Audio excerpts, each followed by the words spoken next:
কৃষ্ণ। আজকে শ্রীমদ্ ভাগবতের চতুর্থ স্কন্ধের আমরা 17তম সপ্তদশ অধ্যায় পড়ব, পৃথিবীর প্রতি পৃথু মহারাজের ক্রোধ। মহর্ষি মৈত্রেয় বিদুরকে বললেন, এইভাবে বন্দীরা পৃথু মহারাজের গুণাবলী এবং বীরত্বপূর্ণ কার্যকলাপের বর্ণনা করেছিলেন। তারপর পৃথু মহারাজ প্রশংসা বাক্যের দ্বারা তাদের অভিনন্দন এবং ঈপ্সিত বস্তু প্রদান করে তাদের সন্তোষ বিধান করেছিলেন। আগে একটু বলে দিই, আমাদের বেন রাজার যে অংশ তার থেকে পৃথু মহারাজের আবির্ভাব হয়, ভগবানের অবতার। এবং পৃথু মহারাজ ছিলেন এমন একজন রাজা যিনি সুশাসক ছিলেন। তো বন্দীরা পৃথু মহারাজের যে স্তুতি করেছিল সেখানে আমরা গতকালই জানতে পেরেছি একজন সুযোগ্য শাসক আর একজন অযোগ্য শাসকের মধ্যে কী কী পার্থক্য থাকতে পারে। তো সেটাই এখানে সেই বাক্যেরই জের ধরে এখানে বলা হচ্ছে। এইভাবে সন্তুষ্ট হয়ে পৃথু মহারাজ ব্রাহ্মণ এবং অন্যান্য বর্ণের নেতাদের, তার সেবকদের, তার মন্ত্রীদের, পুরোহিতদের, নাগরিকদের, সাধারণ দেশবাসীদের, অন্যান্য জাতির মানুষদের, প্রশংসকদের এবং অন্যান্য সকলকে যথাযথ সম্মান প্রদর্শন করেছিলেন এবং তার ফলে তারা সকলে অত্যন্ত আনন্দিত হয়েছিলেন। বিদুর মহর্ষি মৈত্রেয়কে জিজ্ঞাসা করেছিলেন, হে ব্রাহ্মণ, বহুরূপ ধারণে সমর্থা পৃথিবী কেন গাভীরূপ ধারণ করেছিলেন? এবং পৃথু মহারাজ যখন তাকে দহন করেছিলেন তখন বৎস কে হয়েছিল এবং দহন পাত্র কী হয়েছিল? পৃথিবী স্বভাবতই অসমতল, কিন্তু পৃথু মহারাজ কীভাবে তাকে সমতল করেছিলেন? আর দেবরাজ ইন্দ্রই বা কেন তার যজ্ঞাশ্ব অপহরণ করেছিলেন? রাজর্ষি পৃথু মহারাজের বেদবিদদের মধ্যে শ্রেষ্ঠ সনত কুমারদের কাছ থেকে তত্ত্বজ্ঞান লাভ করেছিলেন। সেই জ্ঞান প্রাপ্ত হওয়ার পর তিনি কিভাবে তার জীবনে ব্যবহারিকভাবে তা প্রয়োগ করেছিলেন এবং তিনি কী প্রকার গতিপ্রাপ্ত হয়েছিলেন? পৃথু মহারাজ ছিলেন ভগবান শ্রীকৃষ্ণের শক্তাবেশ অবতার, তাই তার কার্যকলাপের যে কোনো বর্ণনা অবশ্যই অত্যন্ত শ্রুতিমধুর এবং তা সর্বসৌভাগ্যপ্রদ।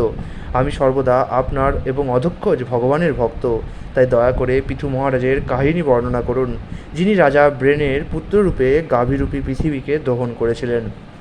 সুত গোস্বামী বললেন, বিদুর যখন ভগবান শ্রীকৃষ্ণের বিবিধ অবতারের কার্যকলাপ শুনতে অনুপ্রাণিত হয়েছিলেন তখন মৈত্রেয় অনুপ্রাণিত হয়ে এবং বিদুরের প্রতি প্রসন্ন হয়ে তার প্রশংসা করেছিলেন।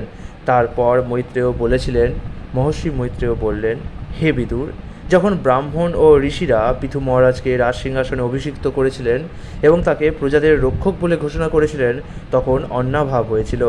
অনাহারে প্রজাদের দেহ বাস্তবিকই ক্ষীণ হয়েছিল, তাই তারা রাজার কাছে এসে তাদের প্রকৃত অবস্থার কথা জানিয়েছিলেন। হে রাজন, বৃক্ষের কঠোরস্থ অগ্নি যেমন ধীরে ধীরে বৃক্ষটিকে শুকিয়ে ফেলে, তেমনি আমরা আমাদের জঠরাগ্নির প্রভাবে শুকিয়ে যাচ্ছি।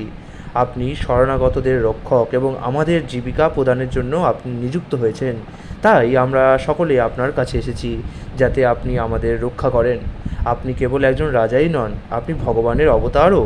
বাস্তবিক পক্ষে আপনি সমস্ত রাজাদের রাজা। আপনি আমাদের সর্বপ্রকার জীবিকা প্রদান করতে পারেন, কারণ আপনি আমাদের জীবিকাপতি। তাই হে রাজাধিরাজ পৃথু মহারাজ, দয়া করে অন্ন বিতরণ করে আপনি আমাদের ক্ষুধার নিবৃত্তি সাধন করুন। দয়া করে আপনি আমাদের রক্ষা করুন, অন্যথায় অনাহারে আমাদের মৃত্যু হবে। মৈত্রেয় বললেন, হে বিদুর, পৃথু মহারাজ প্রজাদের এই প্রকার বিলাপ শ্রবণ করলেন এবং তাদের করুণ অবস্থা দর্শন করে তার অন্তর্নিহিত কারণ জানবার জন্য বহুক্ষণ ধরে চিন্তা করেছিলেন। সেই বিষয়ে স্থির সিদ্ধান্ত নিয়ে রাজা ক্রোধে সমগ্র জগৎ সংহারকারী ত্রিপুরারির মতো সরাসন গ্রহণ করলেন এবং পৃথিবীকে লক্ষ্য করে তাতে স্বর যোজন করলেন। পৃথিবী যখন দেখলেন যে পৃথু মহারাজ তাকে সংহার করার জন্য তার ধনুক এবং বাণ গ্রহণ করেছেন তখন তিনি অত্যন্ত ভয়ভীত হয়ে কাঁপতে শুরু করেছিলেন। তিনি তখন পৃথু মহারাজের ভয়ে একটি গাভীর রূপ ধারণ করে ব্যাত তাড়িত হরিণীর মতো দ্রুত বেগে পলায়ন করতে শুরু করেছিলেন। তা দেখে মহারাজ পৃথু অত্যন্ত ক্রুদ্ধ হয়েছিলেন এবং তার চক্ষু উদীয়মান সূর্যের মতো আরক্তিম হয়েছিল। তার ধনুকে বাণ যোজন করে তিনি সেই গাভীরূপী পৃথিবী যেখানেই পলায়ন করছিলেন তার পশ্চাৎ ধাপন করেছিলেন। গরূপী পৃথিবী দুলোক ও ভূলোকের মধ্যে ইতস্তত পলায়ন করছিলেন এবং যেখানেই তিনি যাচ্ছিলেন মহারাজ পৃথু ধনুর্বাণ নিয়ে সেখানেই তার পশ্চাৎ ধাপন করেছিলেন। মানুষ যেমন নিষ্ঠুর মৃত্যুর হাত থেকে নিস্তার পায় না, তেমনি গরূপী পৃথিবী বেনপুত্র পৃথু মহারাজের হাত থেকে নিস্তারের কোনো উপায় নেই দেখে অবশেষে ভীত ও দুঃখিত চিত্তে তিনি পলায়ন কার্য থেকে নিবৃত্ত হলেন। মহা ঐশ্বর্যশালী পৃথু মহারাজকে ধর্মতত্ত্ববেত্তা এবং শরণাগত বৎসল বলে সম্বোধন করে পৃথিবী বললেন, আপনি সমস্ত জীবের রক্ষক, এখন আপনি এই লোকের রাজারূপে অবস্থিত হয়েছেন, সুতরাং দয়া করে আপনি আমাকেও রক্ষা করুন। গাভীরূপী পৃথিবী রাজার কাছে আবেদন করতে লাগলেন, আমি অত্যন্ত দীন এবং আমি কোনো পাপকর্ম করিনি, তাহলে কেন আপনি আমাকে হত্যা করতে চান? ধর্মজ্ঞ হওয়া সত্ত্বেও কেন আপনি আমার প্রতি বিদ্বেষ পরায়ণ হয়েছেন এবং কেন আপনি একজন অবলা রমণীকে এইভাবে হত্যা করতে উদ্যত হয়েছেন? হে রাজন, কোনো স্ত্রীলোক যদি অপরাধ করে তাহলে মানুষ তো তাকে প্রহার করে না। অতএব আপনার মতো দয়ালু প্রজারক্ষক ও দীনবৎসর রাজার আর কী কথা। গাভীরূপী ধারিত্রী আরও বলতে লাগলেন, হে রাজন, আমি একটি সুদৃঢ় তরণীর মতো এবং সমগ্র বিশ্ব আমাতেই প্রতিষ্ঠিত রয়েছে। আপনি যদি আমাকে বিদীর্ণ করেন তাহলে আপনি কীভাবে নিজেকে এবং আপনার প্রজাদের নিমজ্জিত হওয়া থেকে রক্ষা করবেন? পিথু মহারাজ ধারিত্রীকে বললেন, হে বসুন্ধরে, তুমি আমার আদেশ ও শাসন অবজ্ঞা করেছ। দেবতারূপে তুমি আমাদের যজ্ঞভাগ গ্রহণ করেছ, কিন্তু তার বিনিময়ে তুমি যথেষ্ট খাদ্যশস্য উৎপাদন করনি। সেই কারণে আমি তোমাকে অবশ্যই বধ করব।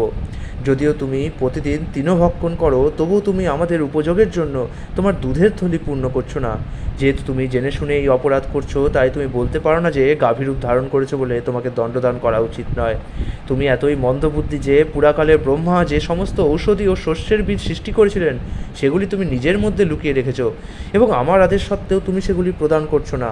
আমার বাণের দ্বারা তোমাকে খণ্ড খণ্ড করে কেটে তোমার মাংসের দ্বারা আমি আমার রাজ্যের এই সমস্ত ক্ষুধাতুর প্রজাদের আর্তনাদ শান্ত করব। হে নিষ্ঠুর ব্যক্তি, তা সে পুরুষ হোক, স্ত্রী হোক অথবা ক্লীব হোক, সে যদি কেবল নিজের ভরণ পোষণের ব্যাপারেই আগ্রহী হয় এবং অন্য জীবেদের প্রতি দয়া প্রদর্শন না করে, তাহলে রাজা তাকে বধ করতে পারে। এই প্রকার বধ প্রকৃত বধ বলে মনে করা হয় না। তুমি অত্যন্ত গর্বোদ্ধত ও উন্মত্ত হয়েছ। এখন তুমি তোমার যোগ শক্তির প্রভাবে গাভীরূপ ধারণ করেছ, কিন্তু তাহলেও আমি আমার বাণের দ্বারা তোমাকে তিল তিল করে খণ্ড বিখণ্ড করব, এবং তারপর আমার যোগ শক্তির প্রভাবে আমি নিজেই এই সমস্ত প্রজাদের ধারণ করব। তখন সাক্ষাৎ যমরাজ সদৃশ পিথু মহারাজ ক্রোধময়ী মূর্তি ধারণ করেছিলেন, অর্থাৎ তিনি যেন তখন মূর্তিমান ক্রোধরূপে প্রতিভাত হয়েছিলেন। তার বাক্য শ্রবণ করে পৃথিবী ভয়ে কম্পমানা হয়েছিলেন। বদ্ধাঞ্জলি সহকারে পিথু মহারাজকে প্রণতি নিবেদন করে ধারিত্রী বললেন, হে মহারাজ, হে পরমেশ্বর ভগবান, হে প্রভু, আপনার স্থিতি দিব্য এবং আপনি আপনার মায়ার দ্বারা প্রকৃতির 3 গুণের মিথস্ক্রিয়ার মাধ্যমে বহু রূপে এবং বহু জনিতে বিস্তার করেছেন। আপনি সর্বদা দিব্য স্থিতিতে অবস্থিত এবং বিবিধ জড়জাগতিক ক্রিয়া প্রতিক্রিয়ার অধীন জড়সৃষ্টির দ্বারা আপনি প্রভাবিত হন না। তার ফলে আপনি জড়জাগতিক কার্যকলাপে মোহগ্রস্ত হন না। ধারিত্রী আরও বললেন, হে ভগবান, আপনি জড়সৃষ্টির পূর্ণ পরিচালক। আপনি এই জড়জগৎ ও প্রকৃতির 3টি গুণ উৎপন্ন করেছেন, এবং তাই আপনি সমস্ত জীবের আশ্রয়স্থল স্বরূপ পৃথিবীরূপে আমাকেও সৃষ্টি করেছেন। তবুও হে প্রভু, আপনি সর্বদাই সম্পূর্ণরূপে স্বতন্ত্র। এখন আপনি আমার সম্মুখে উপস্থিত হয়ে আপনার অস্ত্র উদ্যত করে আমাকে হত্যা করতে প্রস্তুত হয়েছেন। তখন আমি আর কার শরণাগমন করব? সৃষ্টির প্রারম্ভে আপনি যখন আপনার অচিন্ত্য শক্তির দ্বারা সমস্ত স্থাবর ও জঙ্গম প্রাণীদের সৃষ্টি করেছিলেন, সেই শক্তির দ্বারা এখন আপনি জীবদের রক্ষা করতে প্রস্তুত। আপনি ধর্মের পরম রক্ষক, তাহলে কেন আমি গাভীরূপ ধারণ করা সত্ত্বেও আমাকে সংহার করতে আপনি ইচ্ছা করছেন? হে ভগবান, যদিও আপনি এক, তবুও আপনার অচিন্ত্য শক্তির দ্বারা আপনি নিজেকে বহুরূপে বিস্তার করেছেন। ব্রহ্মার মাধ্যমে আপনি এই ব্রহ্মাণ্ড সৃষ্টি করেছেন, তাই আপনি হচ্ছেন স্বয়ং ভগবান। যারা যথেষ্ট অভিজ্ঞতা সম্পন্ন নয় তারা আপনার চিন্ময় কার্যকলাপ বুঝতে পারে না, কারণ তারা আপনার মায়ার দ্বারা আচ্ছন্ন। হে ভগবান, আপনার স্বীয় শক্তির দ্বারা আপনি সমস্ত জড় উপাদানের, ইন্দ্রিয় সমূহের নিয়ন্ত্রণকারী দেবতাদের, বুদ্ধির, অহংকারের এবং অন্য সব কিছুর আদি কারণ। আপনার শক্তির দ্বারা আপনি এই জড়জগৎ সৃষ্টি, পালন ও সংহার করেন। আপনার শক্তির প্রভাবেই কেবল সব কিছু কখনো প্রকাশিত, কখনো অপ্রকাশিত হয়। তাই আপনি হচ্ছেন সর্বকারণের পরম কারণ, পরমেশ্বর ভগবান। আমি আপনাকে আমার সশ্রদ্ধ প্রণতি নিবেদন করি। হে ভগবান, আপনি এক সময় আপনি বরাহরূপে ব্রহ্মাণ্ডের নিম্নভাগের রসাতল থেকে আমাকে উদ্ধার করেছিলেন। আপনার স্বীয় শক্তির প্রভাবে এই জগৎকে পালন করার জন্য আপনি সমস্ত ভৌতিক উপাদান, ইন্দ্রিয় সমূহ এবং হৃদয় সৃষ্টি করেছেন। হে ভগবান, এইভাবে এক সময় আপনি জল থেকে আমাকে উদ্ধার করেছিলেন, এবং তাই আপনি ধরাধর নামে প্রসিদ্ধ হয়েছেন। কিন্তু এখন একজন মহাবীর রূপে আপনার তীক্ষ্ণ বাণের দ্বারা আপনি আমাকে সংহার করতে উদ্যত হয়েছেন। কিন্তু আমি তো কেবল জলের ওপর একটি নৌকার মতো সব কিছু ভাসিয়ে রেখেছি। হে ভগবান, আমিও আপনার জড়া প্রকৃতির 3 গুণ থেকে উৎপন্ন হয়েছি। তার ফলে আমি আপনার কার্যকলাপের দ্বারা মোহাচ্ছন্ন হয়েছি। আপনার ভক্তদের কার্যকলাপ হৃদয়ঙ্গম করা যায় না, অতএব আপনার লীলা সম্বন্ধে কী আর বলার আছে? এভাবে সব কিছুই পরস্পর বিরোধী এবং আশ্চর্যজনক বলে মনে হয়। ইতি শ্রীমদ্ভাগবতের 4th স্কন্ধের পৃথিবীর প্রতি পিথু মহারাজের ক্রোধ নামক 17দশ অধ্যায়ের ভক্তিবেদান্ত অনুবাদ সম্পূর্ণ হলো। হরে কৃষ্ণ।